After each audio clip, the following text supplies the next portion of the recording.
बिस्मिल्लाहिर्रहमानिर्रहीम अस्सलाम वालेकुम नाज़रीन, मैं जवाद यूसुफ हूँ और आप सबको अपने ऑफिशियल चैनल में खुश आमदीद कहता हूँ। नाज़रीन, द वॉरियर वुमेन अम्बरीन गुल पाकिस्तान एयरफोर्स की वो जाबाज पायलट जिसने तारीख रकम कर दी है। सदियों तक इसका नाम सुनहरे हरूफ में लिखा जाएगा, याद रखा जाएगा।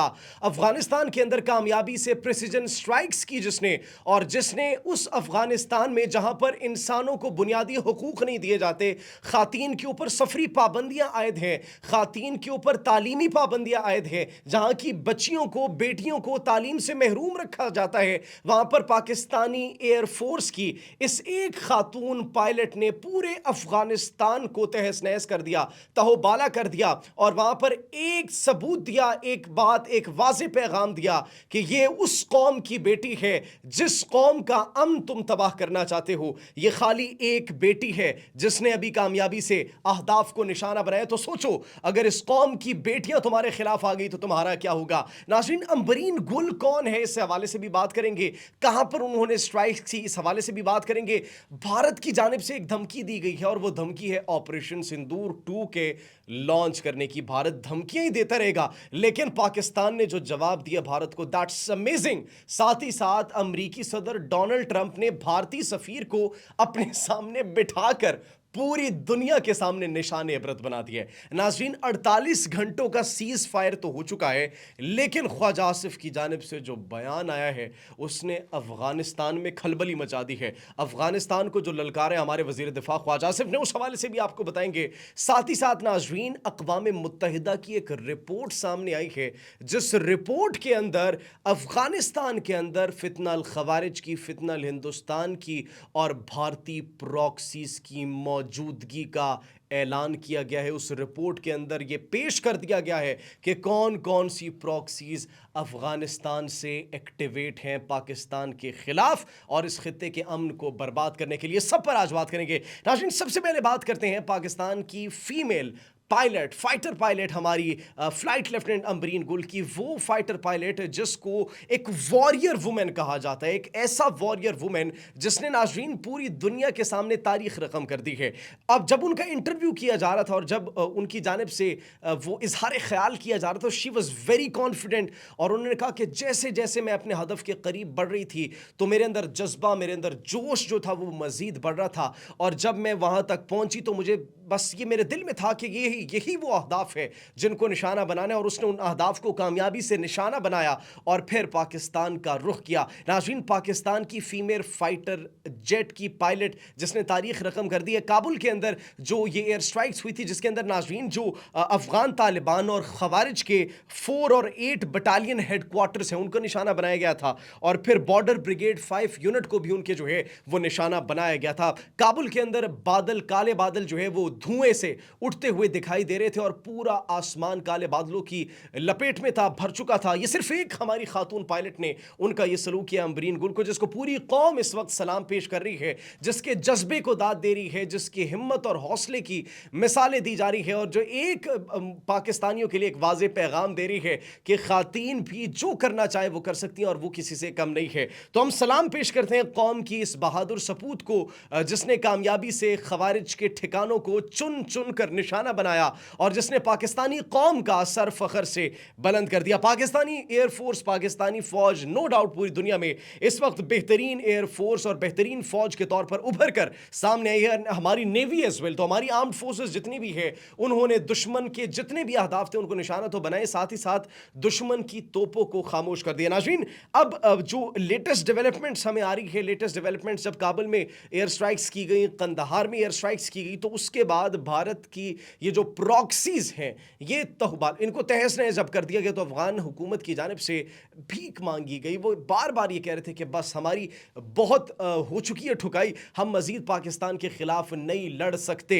नाज़रीन, इसीलिए उन्होंने सालिसों से जो है वो राब्ते की कोशिश की, मिस्र से राब्ता किया, सऊदी अरब से राब्ता किया, दीगर ममालिक से राब्ता किया, और राब्ता करके कहा कि पाकिस्तान को कहे बस कर दे। 48 घंटों के लिए हमने उनकी दरख्वास्त पर अमल दरामद किया कि ठीक है, हम सीज फायर की डील करते हैं, मानते हैं 48 घंटों के लिए हम जंगबंदी को रोकते हैं, जब हमने कामयाबी से अपने अहदाफ को निशाना बना लिया। लेकिन साथ ही साथ नाज़रीन, ख्वाजा आसिफ ने जो बयान दिया, that is amazing. Khwaja Asif क्या कहते हैं? ख्वाजा आसिफ ये कह रहे हैं कि ये तालिबान जो है ये भारत की प्रॉक्सी बने हुए हैं। ये जो इक़दामात कर रहे हैं ये अमन के नहीं है, ये अमन चाहते ही नहीं है। और उन्होंने कहा ये जो काबुल है ये दिल्ली की प्रॉक्सी वॉर लड़ रहा है।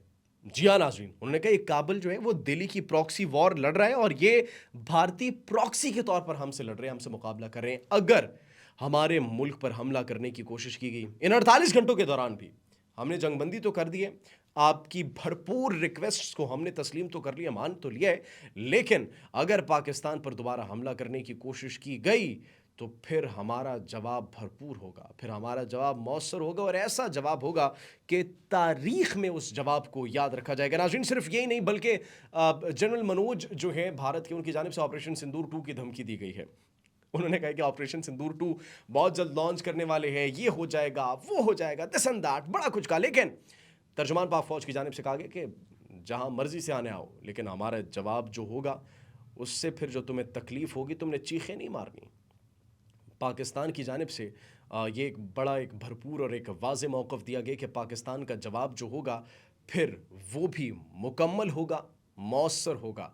जगह का तयन भी हम खुद करेंगे, अहदाफ का तयन भी हम खुद करेंगे और इस मर्तबा सिर्फ भारत के मिलिट्री इंफ्रास्ट्रक्चर को हम निशाना नहीं बनाएंगे बल्कि उनके इकोनॉमिक सेक्टर को निशाना बनाएंगे। और सिर्फ यही नहीं नाज़रीन, बल्कि भारत के अंदर से हम उन पर एक ऐसा हमला करेंगे जो वो कभी पूरी ज़िंदगी उससे शायद नहीं निकल पाएगा। अभी तक उनका जो ऑपरेशन तंदूर, माजरत के साथ ऑपरेशन तंदूर तो उनकी प्रॉक्सी ने लॉन्च किया। ऑपरेशन सिंदूर के वो ज़ख्म अभी तक भरे नहीं है, उसको अभी तक चाट रहे हैं। और ऑपरेशन तंदूर जो है वो उनकी प्रॉक्सी ने जो करने की कोशिश की वो भी बुरे तरीके से फेल हो चुका है। तो ऑपरेशन सिंदूर या तंदूर 2 हो या 3 हो या 4 हो, बचने वाले नहीं है। इस मुल्क के ख़िलाफ़ जो भी मैली आंख से देखेगा उसकी आंखों को हम नोचना जानते हैं। अम्बरीन गुल, और अम्बरीन गुल तो एक फ़ीमेल फ़ाइटर पायलट है पाकिस्तान की। तो ये कौम अगर सड़कों पर निकल आई तो फिर आपका जो हाल होगा वो शायद आप खुद नहीं जानते। नाज़रीन, सिर्फ ये नहीं बल्कि अक़वाम मुत्तहिदा की जो रिपोर्ट आई है उसके अंदर फितना अल ख़वारिज, अल-कायदा और इनके ग्रुप्स की अफ़गानिस्तान में मौजूदगी का इंकशाफ हुआ है।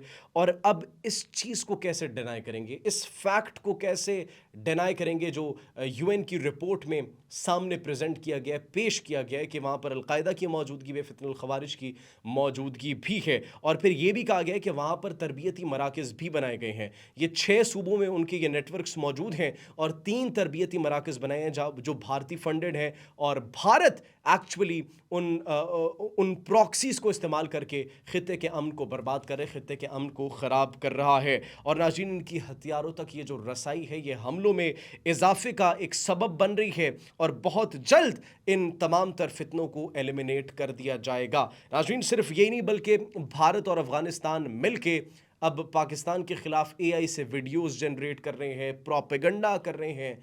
बड़ा जो है वो पाकिस्तानी फोर्सेस को जो है वो एक उनके ऊपर दबाव डालने की कोशिश कर रहे हैं, आवाम के ऊपर जो है एक डर और खौफ मुब्तला करने की कोशिश कर रहे हैं। लेकिन उनका हर प्रोपेगेंडा, उनकी हर फेक वीडियो जो है वो बुरे तरीके से एक्सपोज होती हुई चली जा रही है। नाज़रीन, ये तमाम तर सूरत हाल है जो कि इस वक्त हमें पूरी दुनिया में होती हुई दिखाई दे रही है। पाकिस्तान के वाले से बड़ी डेवलपमेंट्स है और डोनाल्ड ट्रंप ने जो फिर भारत के साथ कर दिया, भारत उसको भी कभी भुला नहीं पाएगा कि भारतीय सफ़ीर को अपने सामने बिठाकर कहा कि मैंने पाकिस्तान और भारत की जंग रुकवाई है। पता नहीं सैकड़ों दफ़ा ये कह चुके हैं। और उन्होंने जब ये कहा कि मैंने पाकिस्तान और भारत की जंग रुकवाई है और ये ख़दशा था कि एक न्यूक्लियर वॉर में बदल सकती है, तब्दील हो सकती है। और 7 तैयारे तो पाकिस्तान ने इनके मार गिराए थे, तो 7 तैयारे गिराए थे, तो ये हालात बड़े कशीदा होते हुए जो है वो नज़र आ रहे थे। अब इस पर नाज़रीन भारतीय तज्ज़ियाकारों की जानिब से, भारतीय अवाम की जानिब से शदीद गुस्सा और शदीद बरहमी का इजहार किया गया है। And what are they saying actually? If Trump is saying wrong, deny him. Modi को ये कहा जा रहा है, it is being said by the people of India. अवाम ये कह रही है मोदी सरकार के ख़िलाफ़ कि यार अगर गलत बोल रहे हैं, अगर झूठ बोल रहे हैं, उसको डिनाई करो। कहो ट्रंप झूठा है। कौम को क्यों धोखे में रखा हुआ है? कौम को क्यों उनसे सच छुपाया हुआ है? कौम जानना चाहती है, कौम को बताया जाए कि आखिर ये क्या मामला है, ये क्या माजरा है, क्यों कौम से झूठ अभी तक बोला गया। कौमी सलामती पर क्या कोई झूठ बोलना चाहिए? अगर नुकसान हुए तो उसको क्लेम किया जाए, लेकिन मोदी सरकार खामोश है। अभी तक न उन्होंने कुछ तस्लीम किया था, न वो मान रहे थे। डिस्पाइट ऑफ आर चैलेंजेस, जितने मर्जी हमने उन्हें चैलेंज कर दिए, हमें स्क्वाड्रंस दिखा दे राफेल के, हमें राफेल के स्क्वाड्रंस आप नहीं दिखा रहे, तो हमें वो टेल नंबर्स जो हमने मंजर-ए-आम पर आपको दिखाए थे, लाए थे, वो टेल नंबर्स ही हमें दिखा दें राफेल तैयारों के। हमने एक एक राफेल तैयारे का आपको टेल नंबर दिया था और हमने कहा एक एक इसको हमने चुनकर जो है वो निशाना बनाया। भारत की पार्लियामेंट के अंदर आपके अपने जो रुकन हैं उन्होंने वो तस्वीर जो है वो लहराई थी और कहा था कि ये देखो, ये मैं आ रहा था तो ये एक तैयारा गिरा हुआ था, ये किसका तैयारा था, ये किसका जंगी तैयारा गिरा हुआ था। उसको भी आप डिनाई कर रहे हैं, उसको भी आप नहीं मान रहे, और फिर सवाल किया जाता है उनकी जानिब से कि सबूत क्या है, तो फिर कहते हैं सोशल मीडिया, हम पर यकीन करो। भाई हम पर यकीन अगर आपको नहीं है, मत करें यकीन।